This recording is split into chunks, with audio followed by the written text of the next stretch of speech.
Հայաստանի և Ադրբեջանի քաղաքասարակության ներկայացուցիչների միջև Բաքվում երկօրյա հանդիպումն ավարտվել է։ Երևան վերադառնալուց հետո հրավիրված ասուլիսում հայկական պատվիրակության անդամները պատմել են, որ այցի առանցքային հանդիպումներից էր Ադրբեջանի նախագահի օգնական Հիկմեթ Հաջիևի հետ քննարկումը, որի ընթացքում վերջինս հայկական կողմին է փոխանցել առանցքային ուղերձ, պատերազմն ավարտված է և կողմերը գնում են դեպի խաղաղություն։ Բացի այդ, քննարկել են վստահության մթնոլորտի ձևավորմանը խոչընդոտող գործոնները, կողմերը կարևորել են սադրիչ ռետորաբանությունից, այդ թվում տեղանունների շահարկումներից հրաժարվելու անհրաժեշտությունը։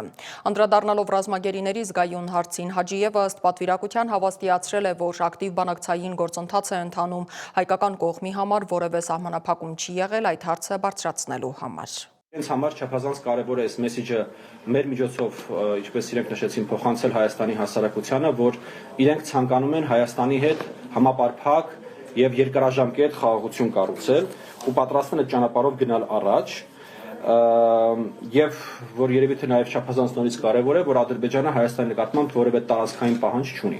Կարծիքով Հայաստանի քաղաքական դաշտում այս պայմանությամբ ով որ դեմ է խոսում հայ-ադրբեջանական կարգավորմանը եւ հայ-թուրքական կարգավորմանը, կամ ուղղակի օտարերկրյա գործակալ է, սրիկա է, կամ ուրեմն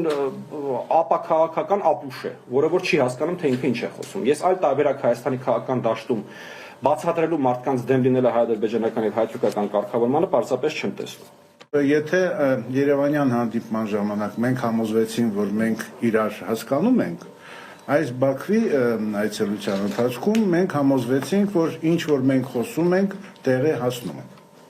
Անկախ նրանից, թե ինչպիսի արձագանք է գտնում, կան հարցեր, որտեղ արձագանքը ակնհայտ է եւ դրական է, կան հարցեր եւ Սնայրան ներկայացրեց, որոնք ընթացքում են, եւ միգուցե կան հարցեր, որտեղ մենք համաձայնության չենք հասնում։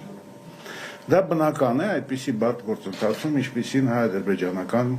հարաբերությունների նորմալացումն է։